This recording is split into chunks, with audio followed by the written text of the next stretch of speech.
पुण्यातील कोयता हल्ल्यावरून अजित पवारांनी आता पोलिसांना ताकीद दिली आहे। पुण्यामध्ये कोयता गँग दिसता कामा नये असे आदेश आता अजित पवारांनी दिले।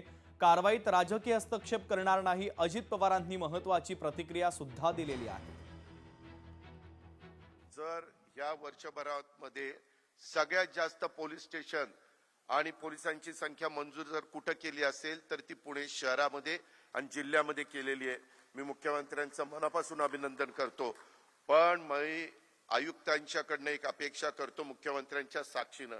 आता एवढं सगळं देतोय, गाड्या देतोय, घोड्या देतोय, घोड्या नाही परंतु गाड्या देतोय आणि ते किती कोटीच्या देतोय, इथं डुडी बसलेले आहेत। आता ती कोयता गँग दिसता का म्हणे बाबा, नाही तर कोयता गँग दिसल्यावर मग काही खरं नाही। मुख्यमंत्र्यांनी पण सांगितलं यांचे कशा पद्धतीनं त्या शहरामध्ये फेरी मारायची, त्यांच्या सगळ्यांचे त्याशिवाय शहाणे होणार नाही। अजिबात कुणाचा मुलायजा करू नका। लोकशाही मराठी ऐका, पहा, जागरूक रहा।